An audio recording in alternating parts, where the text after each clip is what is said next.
અહીંયા બેઠેલા પેરેન્ટ્સ એક નમ્ર વિનંતી છે કે બાળકને અને ટીચર્સને પણ કે બાળકને આદેશની વિનંતી કરો. તમારા સાસુ તમને કહે કે રોટલી કરી નાખજો,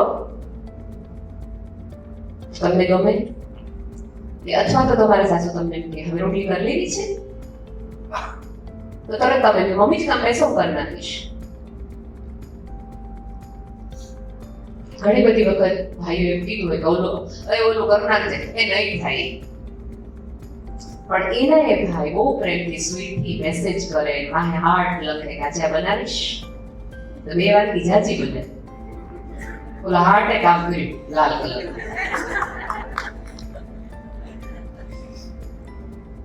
હે મારી બહેન અને મારા ભાઈ, જો 42 વર્ષ 30 વર્ષ 32 વર્ષના લોકોને આટલી વિનંતી લાગણીની અસર થતી હોય તો 3 વર્ષના ન થાય? એમને રિક્વેસ્ટ કરો થોડી.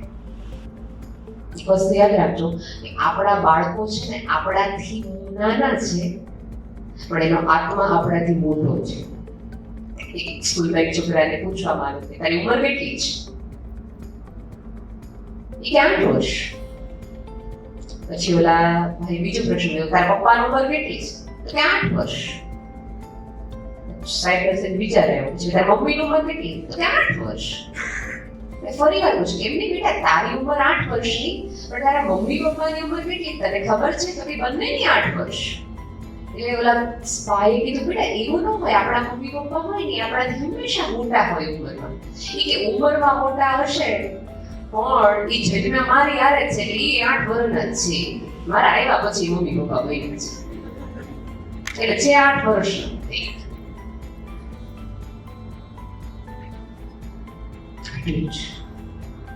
અને આપણે આ પૃથ્વી પર એનાથી પહેલા આવી ગયા ને એનાથી ખાસ બીજી કોઈ મોટી સિદ્ધિ આપણી નથી. હા, ચોક્કસ અનુભવોનું ભાથું આપણી પાસે બહુ જ મોટું છે, સ્વીકારું છું. મનોવિજ્ઞાનનો એક અભ્યાસ થયો છે, એક સર્વે થયો છે કે એવો સર્વે એવો હતો, હ્યુમન બિહેવિયરનો સર્વે છે. અને એની અંદર એક એવું કોઈ સર્વે કર્યો કે ભાઈ કોઈ પણ પક્ષી હોય એનું બાળક કઈ રીતે માળો બનાવતા શીખતું હશે. આપણે તો બાળકને કઈ 2 રૂમ આમ કરજે 3 રૂમ આમ કરજે જોઈ કરે સમજી કરે, પણ કોઈ પક્ષી માળો કઈ રીતે બનાવે એ કઈ રીતે શીખતું હશે.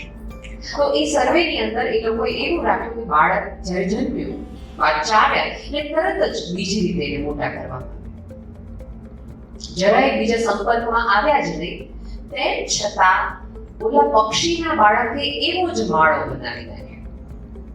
એનો અર્થ એ છે કે તમે શીખવાડો કે ન શીખવાડો, ડીએનએમાં ચોક્કસ કોઈક વસ્તુ તો છે જ એવી. કુદરતે કોઈક તો એવી ટેકનોલોજી નાખી જ છે અંદર. અને એક વસ્તુ યાદ રાખજો, આપણા એઆઈ કરતા એનું એઆઈ તો બહુ જ મોટું છે. એની ડિઝાઇનમાં કાંઈ એને હંમેશા અપગ્રેડ વર્ઝન જ આ પૃથ્વી પર મોકલ્યું છે, કંઈ જ નથી. એટલે શીખવવાનું એ શીખી જ જવાનો છે, તમે શીખવાડશો તોય ન શીખવાડો તોય.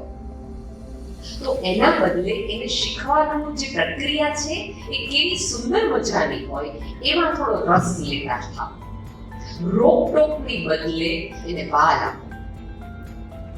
આપણે અત્યારે સૌથી વધુ આપણે પ્રેમ ભૂખ્યા છીએ, આપણી પાસે પ્રેમનો અનુભવ નથી ને એટલે આપણા બાળકને પણ આપણે પ્રેમનો અનુભવ આપી શકતા નથી. અત્યારે પતિ પત્નીમાં બે વચ્ચે પણ એટલા બધા ડિસએગ્રીમેન્ટ છે જેના કારણે સૌથી વધુ બાળક ભૂખ વધે છે. એક વખત એક સ્કૂલમાં ફ્રી પીરિયડ હતો અને ટીચર્સ બાળકોને બહાર લઈ ગયા અને બાળકોને એવું કીધું કે આ ફ્રી પીરિયડ છે, તમારે કોઈ પણ રોલ પ્લે કરવાનો છે 2 વ્યક્તિઓએ અને તમને જે મજા આવે તમારે રમવાનું છે. ધારો કે તમે ટીચર રમો, ટીચર સ્ટુડન્ટ રમો, ઘર રમો કે કાંઈ પણ રમો, બોસને રમો, માળી બનો, શોપકીપર બનો, એક વ્યક્તિ આ બને એક વ્યક્તિ આપણે એવા રોલ તમને જે ગમે એ રીતે તમારે રમવાનું છે. શિક્ષક આમ થોડું કામથી એમ બધા બાળકો શું કરે છે, જોવા વારે ભાગ્યા એક ખૂણામાંથી સતત રાડો પાડવાના, એકબીજાના વાસણો ફેંકવાના, ધૂળ ફેંકવાના એવા અવાજ સાંભળે. ટીચર્સ ડરી ગયા અને તરત એને ત્યાં જઈ કીધું, શું કરો છો, કેમ તોફાન કરો છો, તમને રમવા માટે અહીંયા બોલાવે છે, કેટલું સરસ જો ફ્રી પીરિયડમાં તમને રમવું તો ગમે છે. એ પણ અમે રમીએ જ છીએ. એ પણ રમવા માટેથી રાડો ન પાડવાની, મોટી મોટેથી ના વાત કરવાની. એ કે બેન અમે મમ્મી પપ્પા રમીએ છીએ.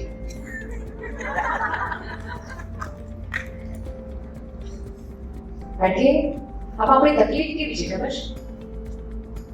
બાળક મમ્મી પપ્પાને દલીલ કરતા જોવે છે, પ્રેમ કરતા નથી જોતું. મમ્મી પપ્પાને ઝઘડતા જોવે છે, ડિસએગ્રી થતા જોવે છે, પણ રૂમમાં હાથ પકડતા નથી જોતું. એટલે એના મગજમાં આ બે વ્યક્તિઓ, આ બે પાત્રો શું કરે તો કે ભેગા થઈ તો ટોમ એન્ડ જેરી રમે. એના બદલે બાળકને તમારા વચ્ચે પ્રેમ છે, તમારા વચ્ચે સમજ છે અને તમારા વચ્ચે એક્ય પણ છે એ થોડું દેખાડો. આપણે એવા યુગમાં રહીએ છીએ, હવે આપણે એ જૂની સંસ્કૃતિમાં નથી. આપણે હવે થોડા મોટા ને વિકસિત થઈ ગયા છે. પપ્પા ના પાડે તો મમ્મી પણ એવું કે બેટા પપ્પા ના પાડે તો આપણે ન કરીએ. અને વંશ મમ્મીએ ના પાડી દીધી તો પપ્પાએ જરાય એવું કહેવાય ઈ કોણ ના પાડવા વાળી, હું તો છે ચા. હા જો એક બેને કીધું સાંભળો, આ ન કરો. જો બાળકને ખબર પડી ગઈ ને કે આ ભારત પાકિસ્તાન છે તો એ બાંગ્લાદેશ થી જ રહે.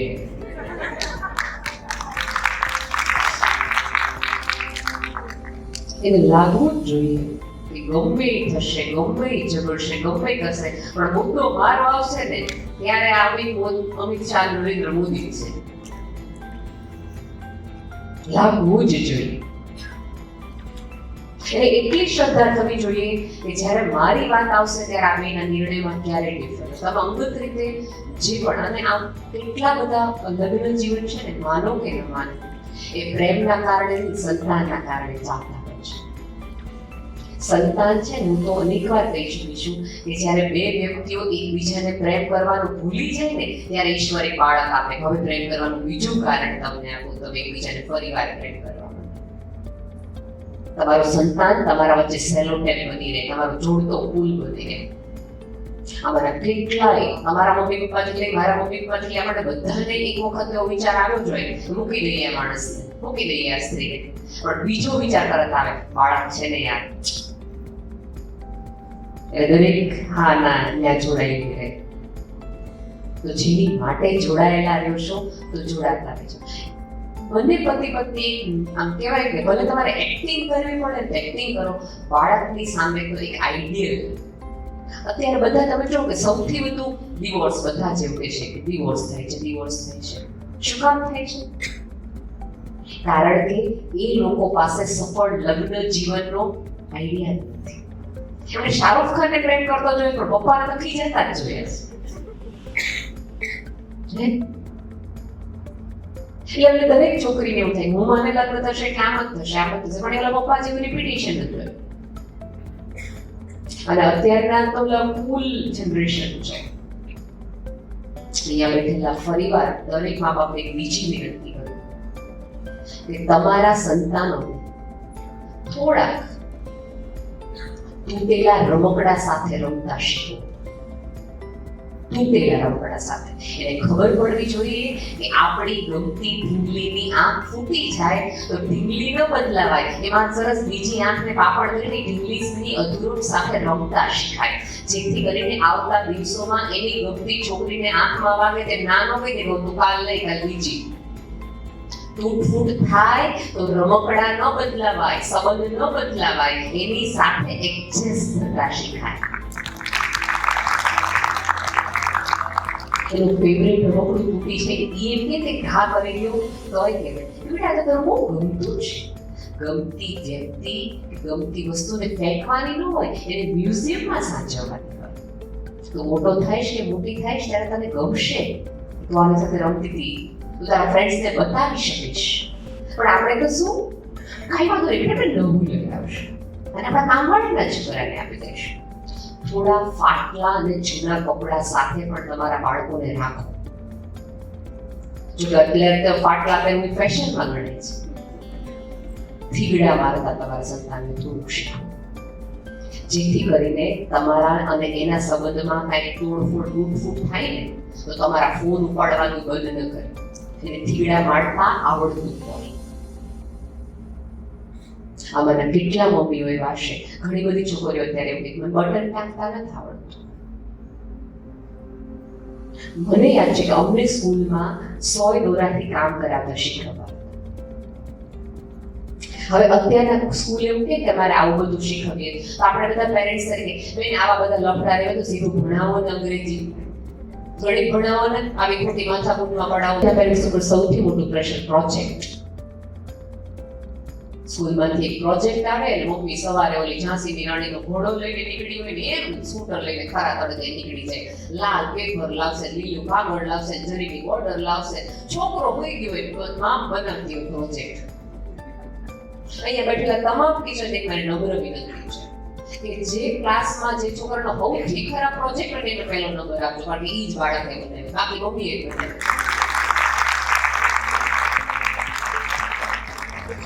મમ્મીઓની કોમ્પિટિશન હોય ને પ્રોજેક્ટ બનાવવાની, એમ આપણે બિહેવ કરીએ છીએ. એને બધા બેસ્ટ હોય છે. એની બદલે બાળકોને બધી વસ્તુ લાવી દો અને બહુ પ્રેમથી દો. ભાઈ વાંધો નહીં બેટા, ખરાબમાં ખરાબ પ્રોજેક્ટ હશે પણ તોય તારો બનાવેલો હશે ને એ જ ચાલશે. સ્કૂલો પ્રોજેક્ટ એટલા માટે આપે છે કે બાળક એના વધારાના સમયમાં મોબાઈલમાં ન રહે પણ ઘરે કોઈ એવું ક્રિએટિવ કામ એને કરતા આવડે. પણ આપણે શું કરીએ, તરત આપણે લઈએ ના દિવસે મોના બેટું એટલો મસ્ત પ્રોજેક્ટ તમારે એને કરતા પડશે. પછી મમ્મીઓની કોમ્પિટિશન હોય. આ લોકો સ્કૂલ વાળાએ ખરેખર તમારા પ્રોજેક્ટની કોમ્પિટિશન રાખે તો મમ્મીઓની રાખે, એટલે એ રીતે એ જ ચાલતી હોય છે દુકાન. નહીં, નો જ કરો, કાંઈ વાંધો નહીં. ટીચર્સને પણ હું પ્રેમથી કહી દઉં, હું તમને ક્યારેય નહીં કહું આને તમે કંઈક પહેલો ન આપ્યો ક્યારે બીજો ન આપ્યો. મારું બાળક અધૂરું કરશે, ઓછું કરશે, તૂટેલું કરશે, ખરાબ કરશે, ગમે એવું કરશે, પણ આ મારા બાળકે કર્યું છે એવો અનુભવ મારે નાખવો છે. આ તે કરેલું કામ છે અને એનું કરેલું કામ એને ગમે નહીં તો એને ખબર પડશે કે આવતા દિવસોમાં કેમ બધું સારું કરવું. આપણે તો આ ન આવડે અહીંયા ટ્યુશન, ઓલું ન આવડે ઓલા ટ્યુશન. હમણાં જ મેં કીધું, હું તો અનેક વાર લેક્ચરમાં કહી છું, જેમ પોલિયોની રસી આવે, મલેરિયાની રસી આવે, એમ જો સચિન તેંડુલકર બનવાની રસી, ઐશ્વર્યા રાય બનવાની રસી આવતી હોય તો લોન લઈને રસી પીવડાવી દીધી હોય. પી લે બેટા, થઈ જા. તમારું બાળક કાંઈ ન બને, કાંઈ જ એટલે કાંઈ ન બને, પણ તમારું બાળક એના જેવું તો બન્યું છે.